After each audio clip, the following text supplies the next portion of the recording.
Bonjour et bienvenue chez DigiSchool, je suis Séverine Mazière, votre professeure de français, et aujourd'hui je vous propose une leçon sur la personnification. Alors, la personnification, c'est une figure de style, c'est-à-dire c'est un procédé d'écriture qui va permettre d'associer, de rapprocher deux éléments que l'on veut comparer. Comme pour la métaphore, on va avoir un comparé, un comparant, mais pas d'outil de comparaison pour relier les deux éléments. La caractéristique particulière, ça va être d'attribuer des caractéristiques humaines, des caractéristiques d'une personne, à un élément qui est inanimé, qui donc normalement n'est pas vivant. On va donc comparer un objet, un animal, ou toute autre chose qui soit inanimée, à une personne, d'où le mot personnification. Un exemple, sur la cuisinière, la bouilloire chantait à tue-tête.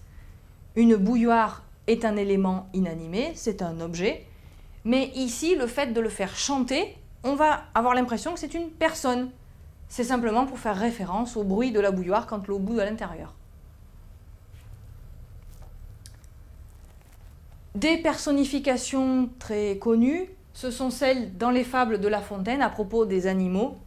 Je vous ai mis ici un exemple de la grenouille et le bœuf. Une grenouille vit un bœuf qui lui sembla de belle taille. Elle, qui n'était pas grosse en tout comme un œuf, envieuse, s'étend et s'enfle et se travaille pour égaler l'animal en grosseur, disant « Regardez bien ma sœur, est-ce assez ?» etc. Alors ici, la personnification, on va la retrouver à plusieurs endroits. La première, c'est tout simplement que La Fontaine met des majuscules à ces noms d'animaux. On a ainsi l'impression d'avoir des noms propres et donc des noms de personnes. Par exemple aussi pour la personnification, notre grenouille, elle est envieuse. Envieuse, c'est une qualité ou un défaut humain, typiquement humain, pas celui d'un animal normalement.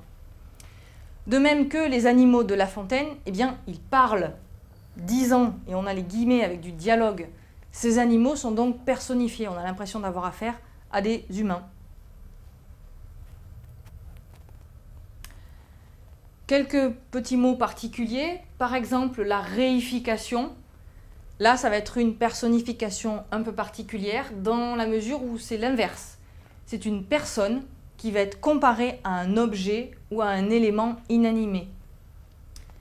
On peut avoir aussi l'animalisation. C'est le cas où la personne est comparée à un animal. Là aussi, on est dans l'inverse de la personnification. Par exemple, quand on va dire de quelqu'un qu'il est chou. Un chou, c'est inanimé, c'est un végétal, et on va ici comparer une personne vivante à cet objet. Quelle andouille, c'est la même chose. Une andouille, ce n'est pas vivant, c'est un objet inanimé, et pourtant c'est bien pour parler d'une personne.